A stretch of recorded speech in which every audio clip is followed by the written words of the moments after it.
அந்த வேலை வந்து எப்படின்னா நமக்கு ஒரு முகவரியை கொடுத்ததுன்னு சொல்லணும். அதாவது நான் இப்போ வந்து நம்ம எங்கள் ரிலேட்டிவ் வீடு இதில் இருக்குது,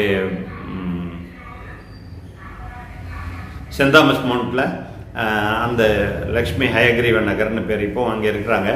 அவங்கள பார்க்க போகும்போது என்ன பண்ணுவேன், ட்ரெயினில் போய் இறங்கிட்டு அங்கேருந்து கொஞ்சம் தூரம் அது நடந்து போக முடியாமல் கொஞ்சம் சைக்கிள் எடுக்கலான்னு கேட்க போனால் சைக்கிள் கொடுக்க மாட்டாங்க. யாருப்பா தெரியாத அளவுக்கு கொடுக்க மாட்டான் அப்படிம்பாங்க. இதுமாரி அசோக் லேலண்டில் வேலை செய்கிறேங்கன்னு அந்த கார்டை காட்டினா அதுக்கு அவ்வளோ மரியாதை. அதை கார்டை வாங்கி வச்சுக்கிட்டு சைக்கிள் கொடுத்துருவான். அப்புறம் போயிட்டு வந்து வண்டியை விட்டுட்டு திருப்பி ட்ரெயினில் வர்றது. அந்த மாதிரி இது உள்ளூரில் மட்டும் இல்லை, வெளியூரில் கூட, வெளியூர்களில் போயிருக்க இடத்துல கூட இந்தமாரி அசோக் லேலண்டில் வேலை செய்கிறேன் அப்படின்னு அந்த கார்டை காட்டினா அதுக்கு அவ்வளோ பெரிய மரியாதை.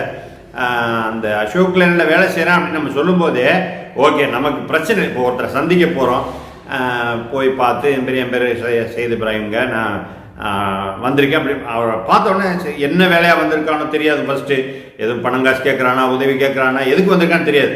போய் பேரை சொல்லிவிட்டு நம்ம அசோக் லேலண்டில் வேலை செய்கிறேங்கன்னு சொன்னோன்னா அப்போ அவங்க நிம்மதியாகிடும். ஓகே, இது நம்மகிட்ட எதுவும் எதிர்பார்த்து வரல அப்படிங்கிற அளவுக்கு அவ்வளோ பெரிய ஒரு நம்பிக்கையை கொடுத்த ஒரு நிறுவனம். அது வந்து நம்ம மறக்க முடியாதது. அதனால் அந்த நிறுவனத்துடைய வளர்ச்சிக்காக நம்ம மேலும் மேலும் இறைவனிடம் பிரார்த்திப்போம். எல்லா புகழும் இறைவன் ஒருவனுக்கே.